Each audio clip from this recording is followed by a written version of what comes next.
Hello बच्चों, कैसे हो आप लोग। मैं आशा करता हूं कि सारे बच्चे बहुत ही मस्त, जबरदस्त और औसम होंगे।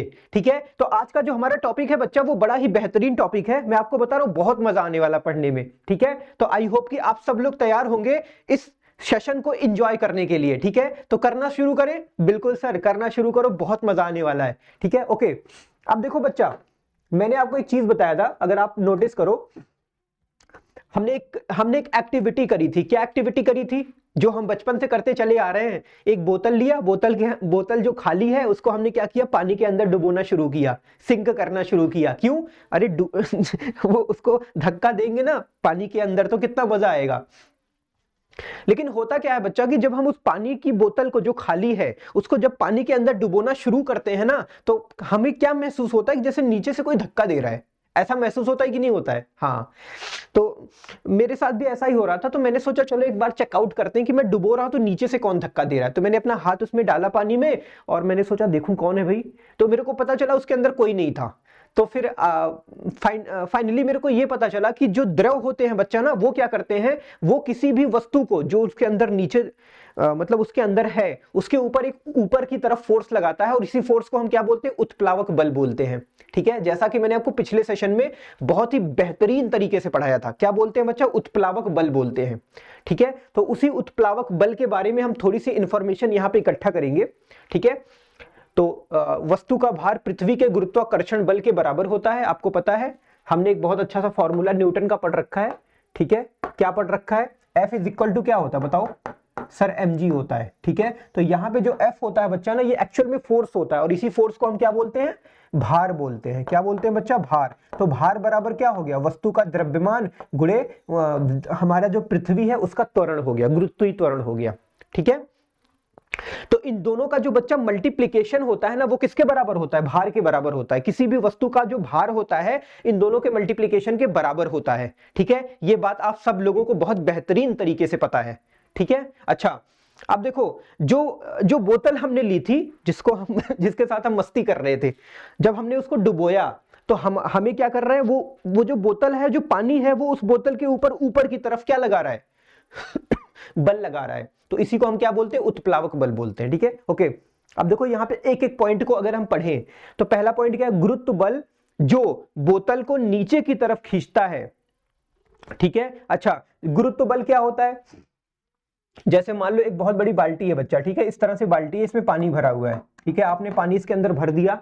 ठीक है, मजे मस्ती करने वाले हो आप। ठीक है, आपने क्या किया, एक बड़ी सी गेंद ली और इसके ऊपर छोड़ दिया। अब ये जो गेंद है बच्चा, इसका कुछ ना कुछ वेट होगा, कुछ ना कुछ भार तो होगा ना। हाँ, जैसे हमारा भार है, इस बोर्ड का भार है।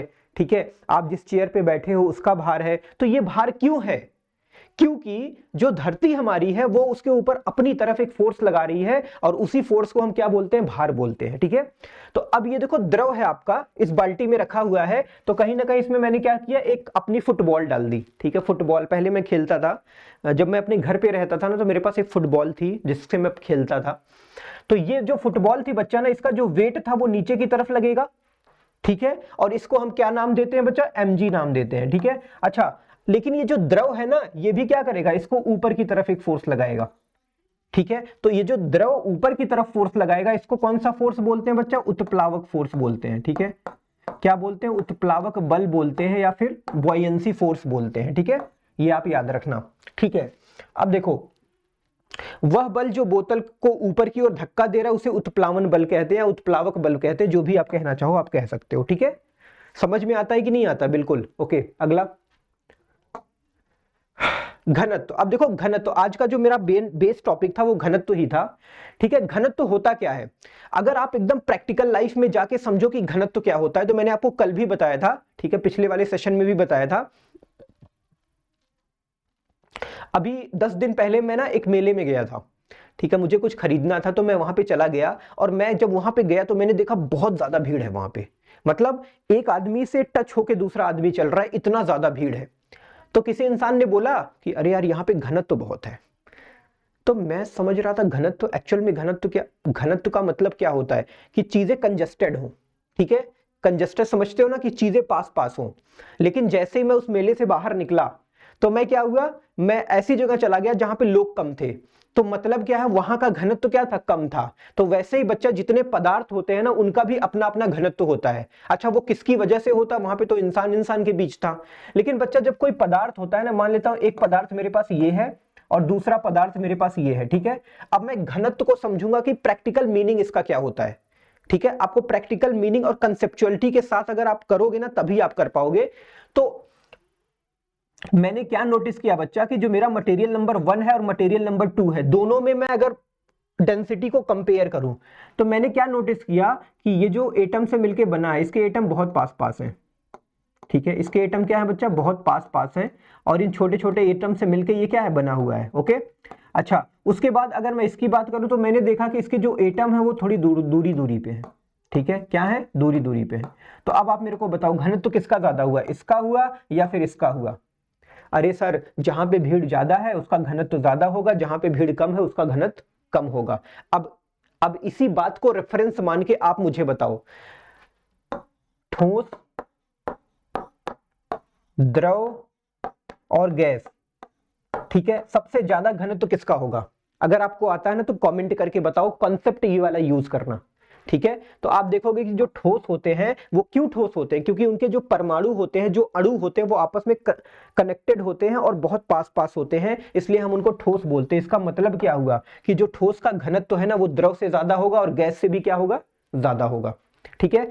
अब उसके बाद हम द्रव पे आते हैं। तो द्रव का क्या होता है, द्रव ऐसा नहीं कि द्रव जो है छोटे छोटे कण होते हैं आपस में मिले हुए होते हैं और मिलके बनते हैं, बट उनमें फ्लो होने का गुण होता है। फ्लो होने का मतलब कि उनके जो एटम होते हैं, जो परमाणु होते हैं वो क्या होते हैं, वो फ्लो करते हैं। इसका मतलब क्या हुआ कि जो द्रव है उसका भी घनत्व होता है बट गैस से ज्यादा होता है और ठोस से कम होता है, ठीक है। अच्छा गैस की बात करें, अब गैस को अगर आप एक बर्तन में रखो तो उसके जो कण है क्या वो उसी बर्तन में टिके रहेंगे, नहीं सर, वो तो उड़ जाएंगे अपनी अपनी जगह पे, ठीक है। तो इसका मतलब क्या हुआ, इसका मतलब हुआ कि जो गैस है बच्चा ना, ये जिन कणों से मिलकर बनी है उनके बीच जो स्पेस है ना वो बहुत ज्यादा है, इसलिए गैस का जो घनत्व होता है वो क्या होता है, सबसे कम होता है।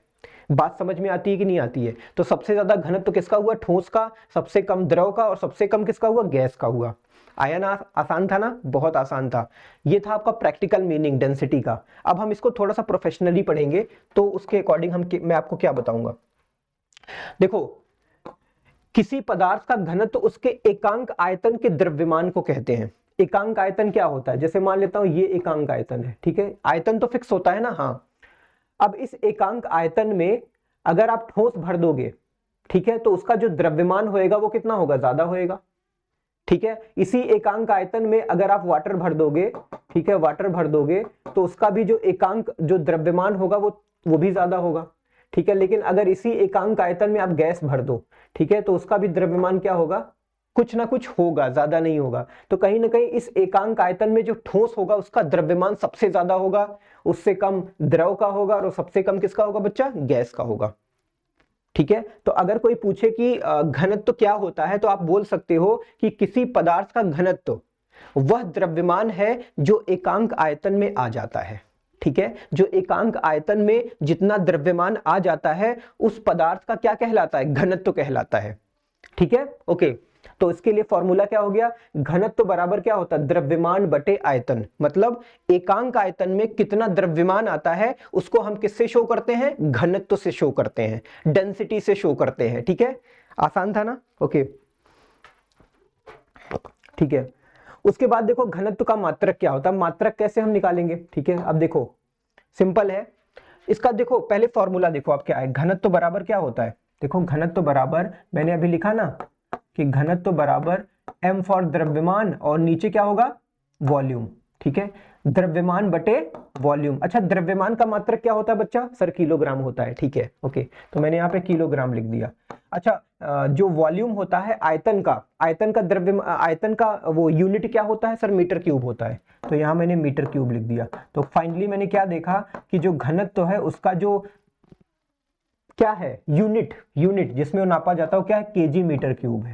समझ में आया कि नहीं आया, देखो, ठीक है। तो मतलब किलोग्राम प्रति घन मीटर या केजी पर मीटर क्यूब है, ठीक है। तो आपको शायद ये समझ में आया होगा बहुत अच्छे से, ओके। एक ही पदार्थ का घनत्व तो सदैव समान रहता है, ठीक है। अब जैसे कोई पदार्थ है, मान लेता हूं मेरे हाथ में ये आपका क्या है, मार्कर है, ठीक है। अब इस मार्कर का जो घनत्व है, जो यहां पे होगा वही यहां होगा, यहां होगा। अब इससे मैं कुछ और बना दूं, मान लेता हूं इसको मैंने पीट के जो है इसको, इसका एक पतली सी शीट बना दी, ठीक है। तो उसका भी घनत्व क्या होगा, समान होगा, ठीक है।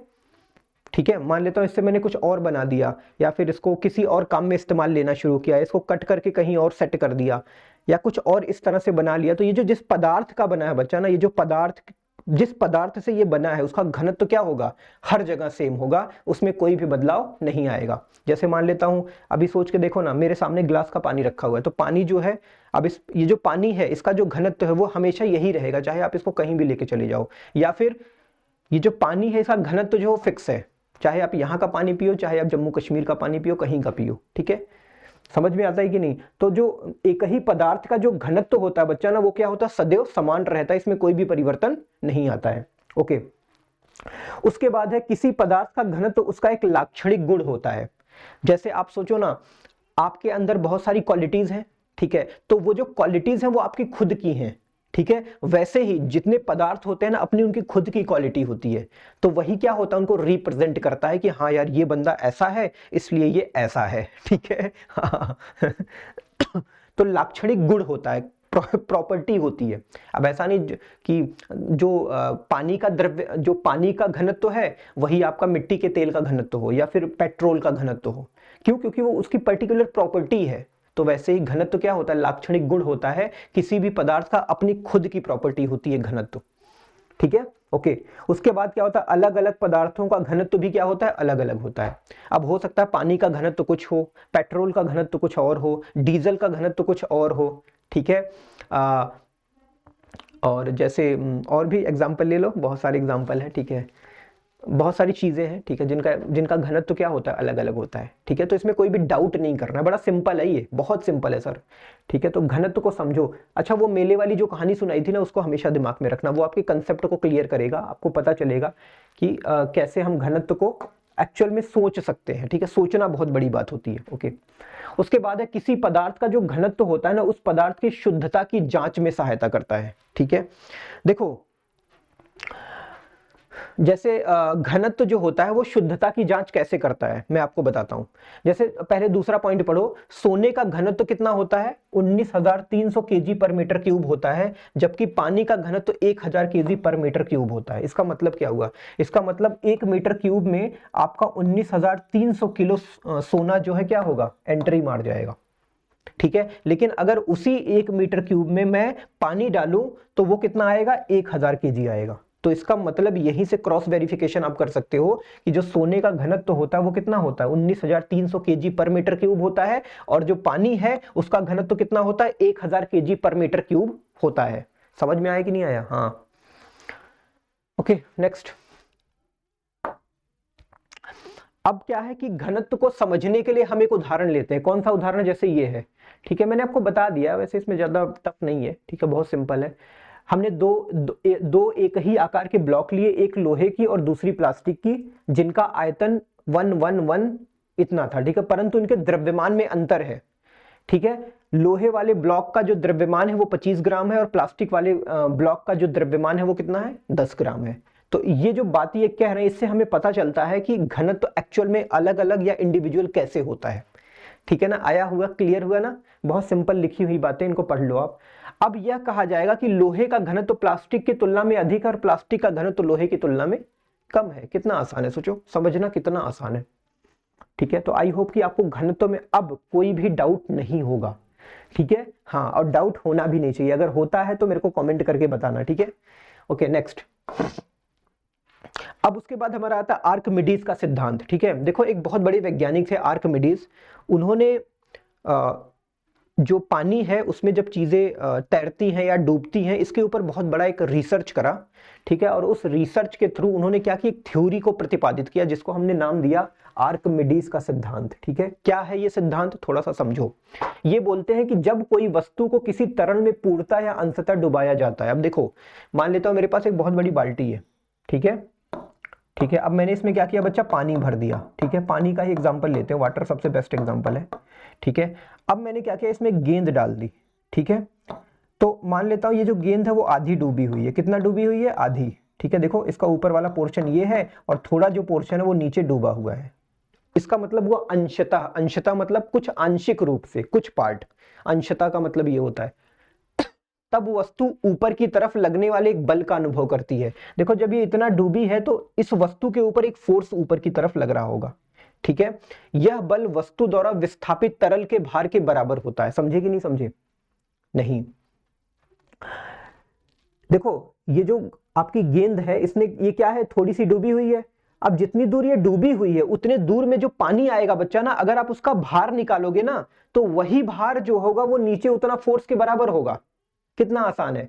देखो बल का यह बल वस्तु द्वारा विस्थापित तरल के भार के बराबर होती है। जैसे सोच के देखो ना, ये गेंद है, इतनी डूबी हुई है, तो अब इतनी डूबी हुई तो कहीं ना कहीं इतनी जगह इसने कवर कर रखा है ना, उस द्रव का जो पानी है उसका इतनी जगह देखो कवर कर रखा है।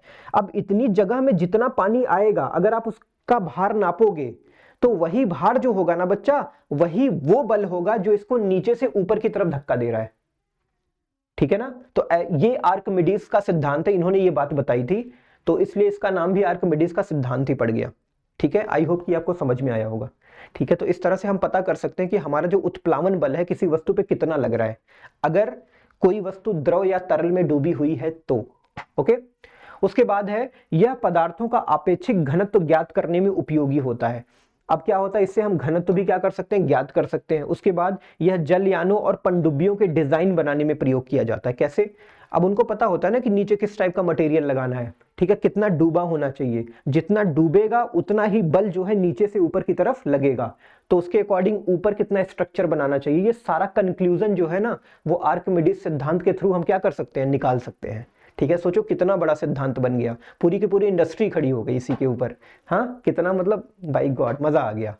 ओके, उसके बाद है दुग्धमापी और हाइड्रोमीटर आर्किमिडीज के सिद्धांत पर आधारित है। ठीक है, तो ये जो आपके संयंत्र है ना, दुग्धमापी और हाइड्रोमीटर, ये भी किसके ऊपर काम करते हैं? आर्किमिडीज के सिद्धांत के ऊपर काम करते हैं। ठीक है, तो ये चीज आप याद रखना। बाकी उसके बाद क्या है? उसके बाद है इसी कारण से लोहे व स्टील का बना एक जलयान इतना बड़ा होते हुए भी जल पर तैरता है, लेकिन एक छोटी सी पिन जल में डूब जाती है। अब देखो जो जलयान होते हैं ना उनको ड्राइव कैसे करा जाता है। अब जैसे जलयान का पता आपको, एरिया नीचे से बड़ा कर दिया जाता है। ठीक है, जैसे ये जलयान है, ठीक है, मान लेता हूं एक बोट है बहुत बड़ी। ठीक है, बहुत बड़ी बोट है ये। ठीक है, अब ये पानी में तैर रही है। ठीक है, तो इसका कुछ पोर्शन तो पानी में डूबा होगा ना। अब देखो इंजीनियर्स को ये बात पता होती है कि अगर ये इतना डूबा है तो इसका मतलब क्या है कि ये इतना जो स्पेस है वो कवर करेगा किसमें? पानी के अंदर। तो अब इतने स्पेस में मान लेता हूं मैं, आ जाता है 500 केजी। क्या आता है? 500 केजी क्या आता है? वाटर आता है। ठीक है, तो अब इसी के अकॉर्डिंग मैं निकाल लूंगा कि ये कितना बल ऊपर की तरफ लगाएगा, और जब इतना बल ये ऊपर की तरफ लगाएगा तो हम ऊपर का जो स्ट्रक्चर है वो उसी के हिसाब से ड्राइव करते हैं। ठीक है, ऐसा नहीं कि पता चला यहां से हमने कैलकुलेशन करी कि 5 न्यूटन ऊपर की तरफ लगा रहा है और ऊपर जो हमने स्ट्रक्चर बना दिया वो 10 न्यूटन का बना दिया, तो इस केस में क्या होगा? ये पूरी की पूरी पनडुब्बी ही डूब जाएगी, या फिर पूरा का पूरा जहाज ही डूब जाएगा। तो उसके अकॉर्डिंग अगर हमें पता चल गया कि 5 न्यूटन ये नीचे से बल लग रहा है, तो हम कुछ भी करेंगे तो ऊपर जो भी स्ट्रक्चर बनाएंगे ना वो 5 न्यूटन या फिर इससे कम का ही बनाएंगे, ताकि उसके जो डूबने के चांसेस हो बिल्कुल जीरो हो जाए। समझ में आता है कि नहीं आता है? तो वही चीज है, तो वही कह रहा है ये। ठीक है, अब देखो यहाँ पे एक आपको दिख रहा होगा, ये बहुत सही तरीका है नापने का। ठीक है, मैं उस दिन फिगर देख रहा था, बड़ा अच्छा तरीका था। इन्होंने क्या किया बच्चा ना, ये एक संयंत्र है जो बल को नापता है। ठीक है, तो इन्होंने क्या करा, इसमें से एक डोरी निकाल के एक पत्थर को ऐसे लटका दिया। अब जैसे इन्होंने इसको छोड़ा इसमें, तो ये इतना डूब गया। ठीक है, अब इन्होंने क्या किया कि जैसे ये डूबा तो इसका मतलब इसके ऊपर एक फोर्स लगेगा ऊपर की तरफ। हाँ, तो ये जो फोर्स बच्चा लगा ना, तो उसकी वजह से ये थोड़ा सा हल्का हो गया। हल्का होने की वजह से क्या हुआ, ये जो चीज है वो ऊपर की तरफ चली गई, और हमें यहां से पता चल गया कि इसका जो मीटर है ना बच्चा, उसने हमें बता दिया कि ये कितना ऊपर की तरफ फोर्स लगा रहा है। समझ रहे हो कि नहीं समझ रहे हो? जैसे सोच के देखो ना आप, मैं आपको बताता हूँ, सिंपल है, बहुत आसान है, एक बार समझाता हूँ आपको। जैसे मान लो ये मेरा एक ब्लॉक है। ठीक है, अब ये ब्लॉक का कुछ ना कुछ भार होगा m, तो वो नीचे की तरफ एक फोर्स लगाएगा जो इसका भार होगा mg। ठीक है, अब मुझे लगा कि नीचे से एक द्रव है जो ऊपर की तरफ फोर्स लगा रहा है, कितना? मैं मान लेता हूं ये लगाता है इसके ऊपर फोर्स 5 न्यूटन का। ठीक है। और इसमें ये जो पानी है, जो द्रव है इसके, जो इसमें ये तैर रहा है, उसमें नीचे की तरफ से कितना फोर्स लग रहा है, 5 न्यूटन का ऊपर की तरफ लग रहा है। तो अब देखो 5 न्यूटन का नीचे से, 5 न्यूटन का ऊपर से, मतलब ये जो आपका स्लॉट है ये तैरेगा इसके ऊपर, खूब तैरेगा, ठीक है। तो अब देखो मान लेता हूं ये वाला बल है 6 न्यूटन का और ये 5 न्यूटन का, तो अब देखो ये जो बल है ये उतना ही नीचे की तरफ डूब जाएगा। क्यों? क्योंकि 6 में से 5 गए तो 1 न्यूटन का फोर्स जो है वो नीचे ज्यादा की तरफ लग रहा है, मतलब 1 न्यूटन फोर्स क्या है, नीचे की तरफ ज्यादा लग रहा है। तो वही जो मेजरमेंट है बच्चा ना, वो ये वाली डिवाइस आपकी बताती है, ठीक है। और इसके अकॉर्डिंग हम पता कर लेते हैं कि उत्प्लावन बल कितना लग रहा है, ठीक है, या उत्प्लावक बल जो भी है, ओके। उसके बाद देखो अब हमारा जो टॉपिक है, मैं अब पूरे चैप्टर को समराइज करना चाहता हूं, ठीक है। समराइज कैसे करूंगा वो मैं आपको बताता हूं। समराइज करने का क्या मतलब है कि मैं एक एक चीज को शुरू से दोबारा कंक्लूड करूंगा, ठीक है, और एक एक चीज आपको और अच्छे से समझाऊंगा। बस क्या करो, आप एकदम अटेंटिव रहो, समझने के लिए बिल्कुल तैयार रहो, ठीक है, ओके। तो देखो पहला पॉइंट क्या है कि दो कण एक दूसरे को बल लगाकर अपनी ओर आकर्षित करते हैं, इस प्रकार के बल को क्या बोलते हैं, गुरुत्वाकर्षण बल बोलते हैं। दो कण है, मान लेता हूं कण 1 है और ये मेरा कण 2 है, ये आपस में क्या करते हैं, एक दूसरे के ऊपर फोर्स लगाते हैं कि भाई तू मेरे पास आ जा, और वो बोलता भाई तू मेरे पास आ जा। तो इनके बीच क्या होता है, एक फोर्स लगता है, और इसी फोर्स को हम क्या बोलते हैं बच्चा, गुरुत्वाकर्षण बल कहते हैं, ठीक है। आसान था ना, बहुत सिंपल वे में चीजों को समझो और अज्यूम करो और सोचो। अगर आप ऐसा करते हो तो कंसेप्ट आपका बिल्कुल क्लियर होगा, ठीक है, ओके। उसके बाद जो मेरा सेकंड पॉइंट है बच्चा, सेकंड पॉइंट क्या बोलता है, पृथ्वी द्वारा लगाए गए बल को गुरुत्व बल कहते हैं। बल तो देखो बहुत सारे हैं, ठीक है, अब बहुत सारे फोर्सेस हैं, लेकिन पर्टिकुलर अगर पृथ्वी किसी पिंड के ऊपर बल लगाती है तो उस बल को हम क्या नाम देंगे बच्चा, गुरुत्व बल बोलेंगे, या फिर ग्रेविटेशनल फोर्स बोलेंगे, ठीक है, गुरुत्व बल बोलेंगे, ओके, ठीक है।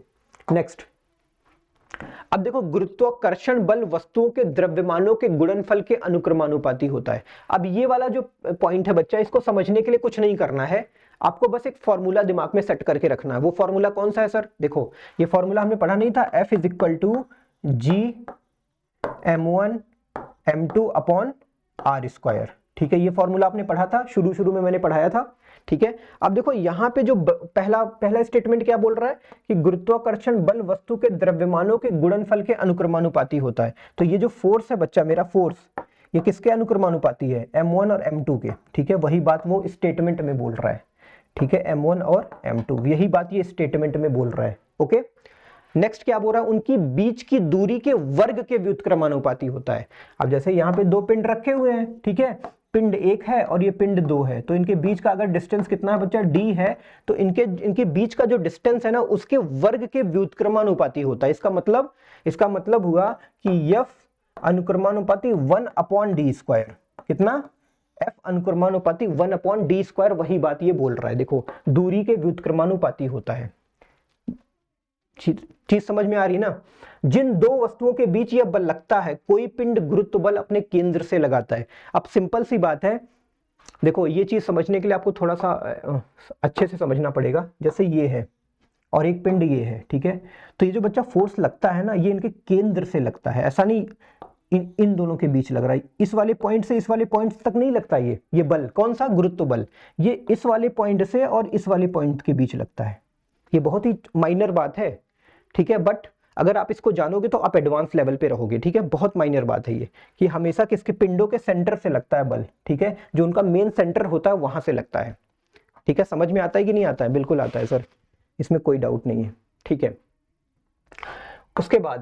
उसके बाद जब कोई भी वस्तु पृथ्वी की तरफ गिरती है तो हम कहते हैं कि वस्तु मुक्त पतन कर रही है। मुक्त का मतलब, अब जैसे एक बहुत बड़ी बिल्डिंग है बच्चा, ठीक है, अब बहुत बड़ी बिल्डिंग से एक बच्चा है, सॉरी मैंने क्या किया, एक पत्थर फेंक दिया, तो अब ये पत्थर क्या होगा, नीचे की तरफ आएगा, ठीक है। तो अब ये जो पत्थर नीचे की तरफ गिर रहा है ना, इसी को हम क्या बोलेंगे, मुक्त पतन बोलेंगे। मतलब इसको कोई भी डिस्टर्ब करने वाला नहीं है, सिंपल सा मतलब, फ्री फॉल बोलते हैं, ठीक है। और इसी को हम क्या बोलते हैं, मुक्त पतन या फ्री फॉल बोलते हैं।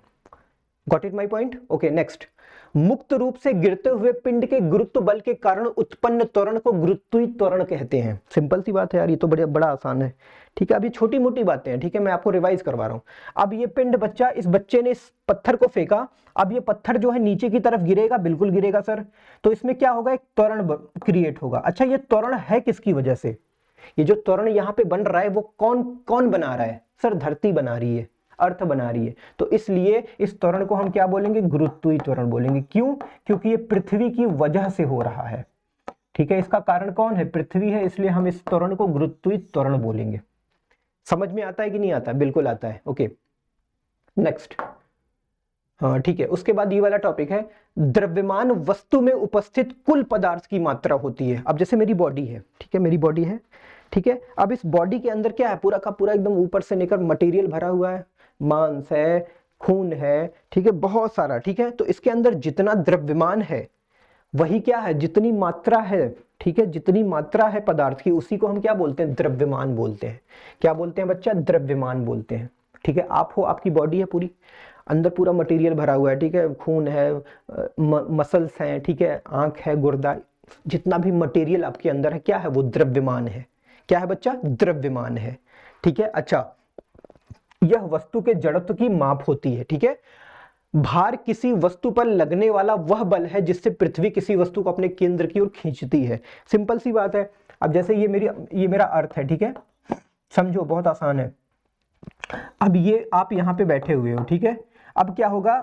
ये जो अर्थ का सेंटर है ना, ये आपके ऊपर एक फोर्स लगाएगा। ठीक है, तो यही जो फोर्स होता है बच्चा ना, इसी फोर्स को हम क्या बोलते हैं? भार बोलते हैं। ठीक है, और इस भार को हम कैसे निकालते हैं? W is equal to MA, mg कर लो, ज्यादा बेटर रहेगा। ठीक है, यहाँ पे m क्या है? वो आपका द्रव्यमान है, आपके बॉडी के अंदर जितनी मात्रा में क्या है?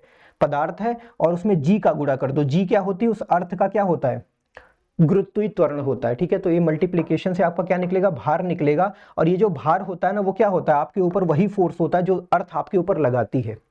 ठीक है, तो ये आपको समझना पड़ेगा, क्योंकि W is equal to mg होता है, तो आपको पता होगा F इज इक्वल भी mg होता है। तो मतलब F कहो या W कहो, दोनों में कोई फर्क नहीं है। ओके, ठीक है, ओके, नेक्स्ट। द्रव में रखी किसी वस्तु के ऊपर की ओर द्रव के बल लगने की प्रवृत्ति को उत्प्लावकता कहते हैं। अब कोई द्रव है, अब द्रव में अगर आप कूद गए, ठीक है, तो अचानक से तो नीचे नहीं चले जाते हो ना, कि पता चला कूदे किसी तालाब में नहाने के लिए और अचानक से तालाब का जो सतह है वहां जाके गिर गए। ऐसा नहीं होता। जैसे ही कूदते हो तो आपको क्या महसूस होता है? कि जो आपका वाटर है, जो आपका द्रव है, वो आपको ऊपर की तरफ एक बल लगा रहा है। ठीक है, तो ये जो गुण होता है ना द्रवों का, इसको हम उत्प्लावकता कहते हैं। क्या बोलते हैं बच्चा? उत्प्लावकता कहते हैं।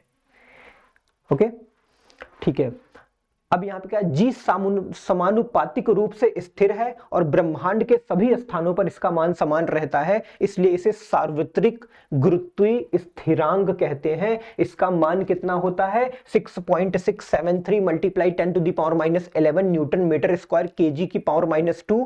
इसका SI मात्रक न्यूटन मीटर स्क्वायर केजी की पावर -2 होता है। अरे सर इतना क्यों बड़ा बता दिया? कुछ नहीं बताया मैंने। आपने जो फॉर्मूला पढ़ रखा है ना, F is equal to G in multiply M1 M2 upon R square, ये पढ़ रखा है कि नहीं पढ़ रखा है? बिल्कुल पढ़ रखा है। तो यहाँ पे जो G है बच्चा ना, ये क्या होता है? इसी को हम क्या बोलते हैं? सार्वत्रिक गुरुत्व स्थिरांक बोलते हैं, जिसकी वैल्यू कितनी होती है? 6.673 multiply 10 to the power -11 newton metre square पर केजी का स्क्वायर। ठीक है, अब इसकी वैल्यू क्या है? इसका SI मात्रक ये होता है, और इसका जो मात्रक होता है, चूंकि ये कांस्टेंट है, नियतांक है, तो इसका मतलब क्या हुआ? इसका मतलब चाहे आप इसको दुनिया के कहीं भी कोने में लेके जाओ, इसकी जो वैल्यू होगी वो कभी भी नहीं बदलेगी। ठीक है, आई होप कि ये चीज आपको बिल्कुल क्लियर हुई होगी। ठीक है, तो मैं एक लेक्चर इस चैप्टर में और लूंगा, और उसी के साथ पूरा का पूरा हमारा जो ग्रेविटेशन का चैप्टर है वो खत्म हो जाएगा। ठीक है, ओके बच्चा, फिर मिलते हैं अगले सेशन में। तब तक के लिए पूरा रिवाइज करो, बेहतर करो और खूब जबरदस्त रहो। ठीक है, ओके, बाय बच्चा।